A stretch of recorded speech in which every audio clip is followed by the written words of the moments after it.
जालन्यात कर्णकर्कश आवाज करणाऱ्या बुलेट गाड्यांवर शहर वाहतूक शाखेची जोरदार धडक कारवाई। 24 दुचाकींवर दंडात्मक कारवाई। आज दिनांक 22 गुरुवारी रोजी सायंकाळी 6 वाजता मिळालेल्या माहितीनुसार जालना शहरात कर्णकर्कश आवाज करून नागरिकांना त्रास देणाऱ्या तसेच नियमबाह्य फॅन्सी नंबर प्लेट लावलेल्या बुलेट गाड्यांविरोधात शहर वाहतूक शाखेने कडक पावले उचलली आहेत। वाढत्या ध्वनी प्रदूषणावर नियंत्रण मिळवण्यासाठी आणि वाहतूक नियमांची काटेकोर अंमलबजावणी करण्याच्या उद्देशाने राबवण्यात आलेल्या विशेष मोहिमेत एकूण 24 दुचाकी वाहनांवर दंडात्मक कारवाई करण्यात आली। शहरातील प्रमुख चौक, वर्दळीचे रस्ते आणि रहिवासी भागांमध्ये मोठ्या आवाजात धावणाऱ्या बुलेट गाड्यांमुळे नागरिक, विद्यार्थी, ज्येष्ठ नागरिक व रुग्णांना मोठा त्रास सहन करावा लागत होता। अनेक वाहनधारकांकडून बेकायदेशीररित्या मॉडिफाईड सायलेन्सर बसवून कर्णकर्कश आवाज निर्माण केला जात होता। तसेच शासनाने ठरवून दिलेल्या मानकानुसार नसलेल्या फॅन्सी नंबर प्लेटचा मोठ्या प्रमाणात वापर होत असल्याचे निदर्शनास आले होते।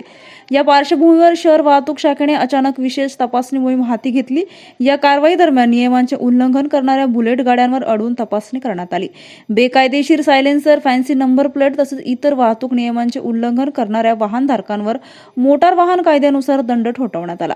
याबाबत माहिती देताना शहर वाहतूक शाखेचे पोलीस निरीक्षक प्रताप इंगळे यांनी सांगितलं की शहरातील ध्वनी प्रदूषण रोखण्यासाठी आणि नागरिकांच्या सुरक्षिततेसाठी ही कारवाई करण्यात येत आहे।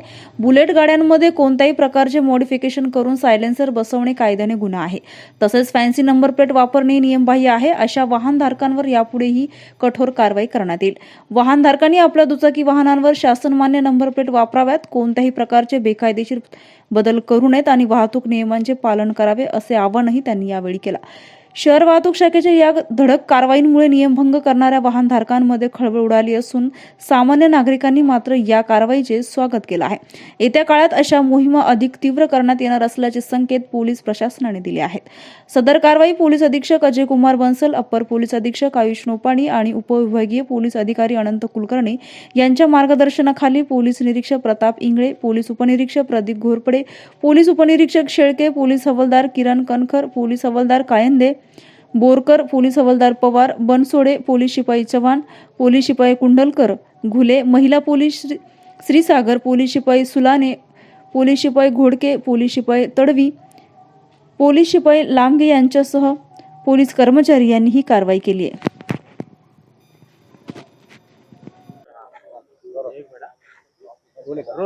सर, काय सांगणार या ठिकाणी आपण आज बुलेट दुचाकी स्वारांवर कारवाई केलेली आहे, इथून काय कारवाई आहे, कशा प्रकारची दंड आकारला गेला?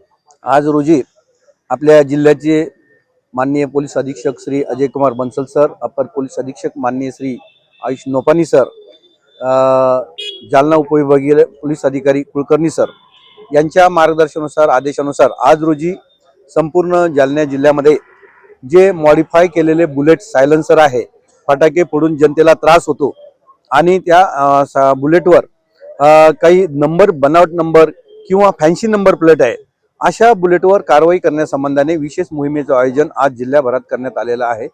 त्यानुसार शहर वाहतुकी शाखेचे सर्व पोलीस अधिकारी, पोलीस अंमलदार यांनी शहरामध्ये अशा बुलेटचा शोध घेतला। आता आम्हाला 24 बुलेट अशा मिळून आलेल्या आहेत की ज्या बुलेटमध्ये एक तर सायलेन्सरमध्ये काहीतरी मॉडिफिकेशन केलेलं आहे किंवा नंबर प्लेटमध्ये फॅन्सी नंबर प्लेट लावलेला आहे किंवा इतर त्यामध्ये बनावटीकरण केलेलं आहे। अशा सर्व 24 वाहनं आम्ही या ठिकाणी लावलेले आहेत आणि त्यांचं व्हेरिफिकेशन करतोय। त्यांनी ज्याप्रमाणे गुन्हा केला असेल त्याप्रमाणे त्यांच्यावर दंड आकारण्याची चालू आहे। साधारण किती दंड आकारला जाणार आहे आणि तक्रार वगैरे तुम्ही दाखल करणार आहे? तक्रार यामध्ये सरकारतर्फे आम्ही स्वतः पोलीस अंमलदार आम्ही सरकारतर्फे फिर्यादी होत असतो आणि दंड ज्याप्रमाणे त्यामध्ये त्रुटी असेल त्याप्रमाणे दंडाची रक्कम वाढत असते। काही नेते तुम्हाला दबाव आलेला आहे गाड्या सोडण्यासाठी, यावर काय? नाही, कोणाचाही माझ्यावर दबाव वगैरे आलेला नाही। कायदेशीररित्या कामकाज सुरू आहे, त्यामध्ये कोणाचा त्यामध्ये इंटरफेअर नाही। तर आपण स्वतः आता पाहणी केली, खूपच कर्कश आवाज आहे, तर याच्यावर काय असं कठोर असं निर्बंध वगैरे किंवा काय असं काय कारवाई करणार आहात जेणेकरून हॉस्पिटलमध्ये रुग्ण असतात, हे असतात, खूपच त्रास होतो? येस, बरोबर आहे। या मॉडिफाय केलेल्या सायलेन्सरमुळे जो आवाज, फटाक्याचा आवाज येतो, ते सायलेन्सर आपण या ठिकाणी काढून घेतलेले आहेत आणि त्यांच्यावर जास्तीत जास्त दंडाची कारवाई करण्याची तरतूद आहे आणि त्यानुसार आपण कारवाई करत आहोत। Okay, thank you.